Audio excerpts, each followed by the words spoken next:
Good morning everybody, I am Sridhar Reddy. Today my topic is Bohr atomic model.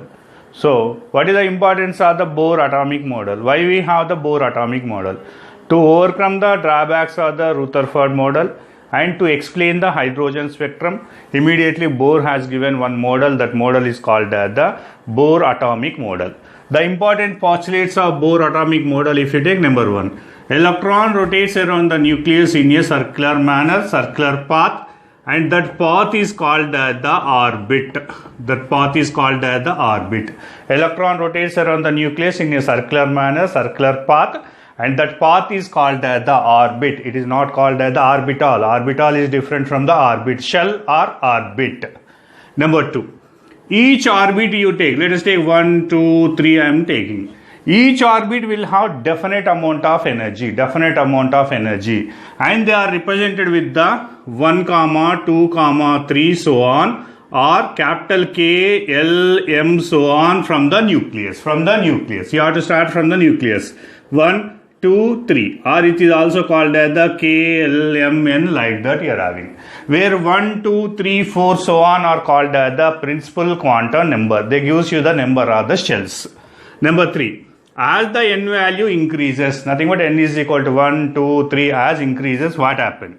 The size of the orbit increases as well as the energy of the orbit increases. So look at here, n is equal to 1, size is this much, n is equal to this much, n is equal to 3, this much. That's why n is equal to increases, nothing but 1, 2, 3 increases. Ultimately what happens? The size of the orbit increases as well as the energy of the orbit increases. Number 4. When electron is present in a particular shell, neither loses energy nor gains energy. That's why the orbit is called the stationary orbit. Very, very important. Whenever electron is present in a particular orbit, neither loses energy nor gains energy. Ultimately, that shell, that orbit is called the stationary orbit. Number 5. Whenever electron rotates around the nucleus in a circular manner, it must and should have the orbital angular momentum, which is a characteristic property of any substance which rotates in a circular manner. It must and should have orbital angular momentum, which is given as the mvr, which is equal to the sum integral multiple of the h by 2 pi. Which is given as the nh by 2 pi, where n is called as the 1, 2, 3. That's why mvr is equal to nh by 2 pi. What is this? Orbital angular momentum must be equal to sum integral multiple of the h by 2 pi. Sixth one. Whenever electron is present in the ground state, actually electron always tries to be in the ground state. Lowest ground state, nothing but lowest energy, nothing but high stability. That's why electron will be present in the E1 state, which is called the ground state. Whenever you observe energy, whenever you supply energy, immediately electron get excited to the highest energy level, which is called the E2 energy. E2 is called the excited state, E1 is called the ground state. Ground state nothing but high stability. Electron will always tries to be in the E1 state, but whenever you supply external energy, ultimately it absorbs energy and get excited to the highest energy level, which is unstable for the electron, because high energy less stable. Ultimately it emits energy and comes back to the ground state. Nothing but in order to convert the E1 to E2 or E2 E1, what we require? Some energy we require. Take some energy, get excited to the highest energy level. It emits energy and comes back to the ground state configuration. That's why the energy difference between two shells, which is given as the E2 minus E1, which will be equal to the h nu. Nothing but it takes the one photon energy, immediately get excited to the highest energy level, which emits the same energy and comes back to the ground state. So these are the 6 points you are having, which are called as the Bohr atomic model. So I will give you another important postulates of the Bohr atomic model, which are important for your EAMCET and NEET examination. Let us take here. Bohr calculated the radius of the orbit. Radius of the nth orbit can be calculated by using the Rn is equal to n square h square by 4 pi square mz e square. So this is the equation which is useful to calculate the radius of the orbit, and the equation is n square h square by 4 pi square m z e square. By substituting all the value Rn, radius of the nth orbit will be equal to 0.529 into, look at here, n square divided by z angstrom. The units will be the angstrom.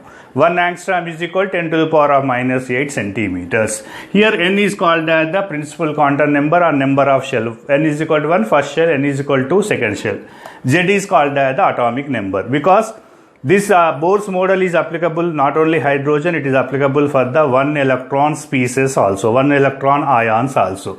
For example, he asks you, calculate the radius, atomic radius of the first orbit and second orbit for the hydrogen. First orbit nothing but n is equal to 1. Substitute n is equal to 1. Immediately the value will be equal to 0.529 into 1 square divided by atomic number of the Z will be 1. Ultimately you will get the 0.529 angstroms.